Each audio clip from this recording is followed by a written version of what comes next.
第11課學佛者的人生態度之2。問一問，了解學佛者嘅人生態度係積極嘅、中觀嘅，那麼他們對慾望、生死、自利是怎樣的態度？對我的人生態度會有怎樣的啟發？學一學。1. 觀聽視頻學佛者嘅人生態度之3、4、5，共110分鐘，3片以上。2.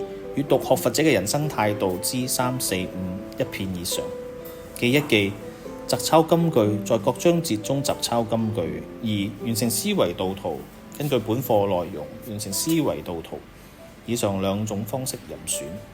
想一想：1. 什麼是慾？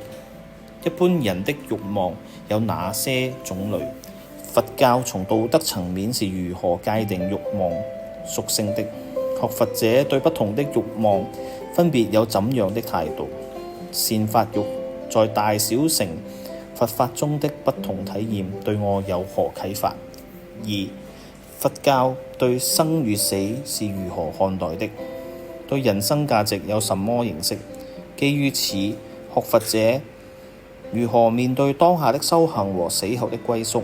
這樣的人生態度對我重新規劃現實人生、面對死亡有何啟發？3. 佛教重視利益嗎？所講的利益有哪些？是如何對待利益的？法義中是如何敘述自私不等於自利的？聲聞行者和菩薩行者的利他又有什麼不同？辨一辨。1. 學佛的人就應該清心寡欲，遠離世俗生活，什麼都不追求。我有這樣的想法嗎？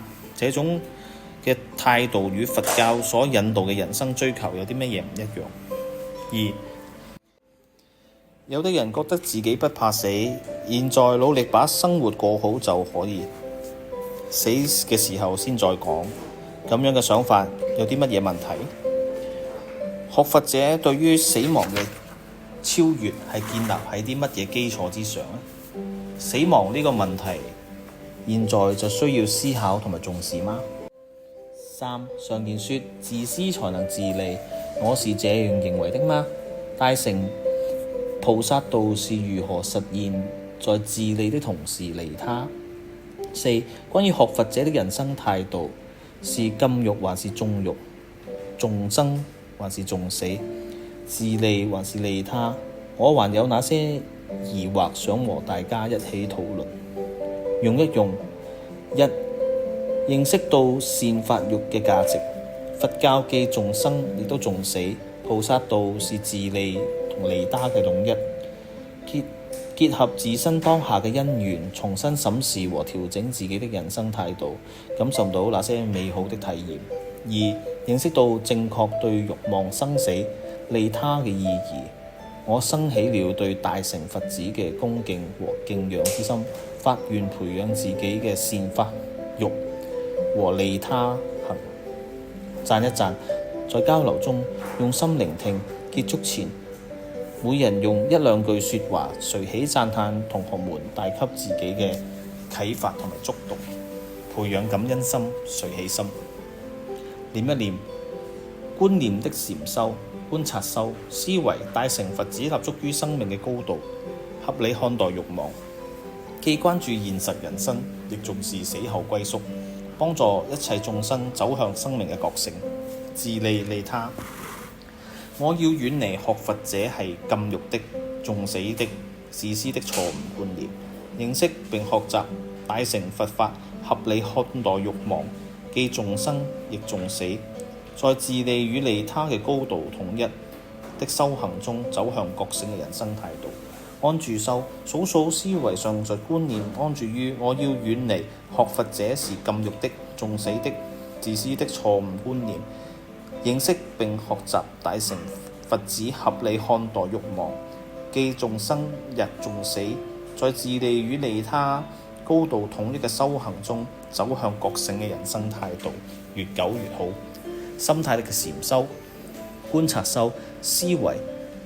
當我們面對佛教徒是禁欲的、重死的、自私的看法時，我要重溫大乘佛法，合理看待慾望，既重生也重死，在自利與利他嘅高度統一修行中走向覺醒嘅人生態度，糾正對學佛者人生態度嘅誤解，建立培養對大乘佛子人生態度嘅隨喜心、讚歎心，學習他們合理對待世俗慾望嘅清淨心，從容面對生死嘅信心，待人處世嘅利他心，安住修，數數思維上述觀念，安住於對大乘佛子人生態度嘅隨喜心、讚歎心，培養並安住於合理對待世俗慾望嘅清淨心，從容面對生死嘅信心，待人處世嘅利他心，越久越好。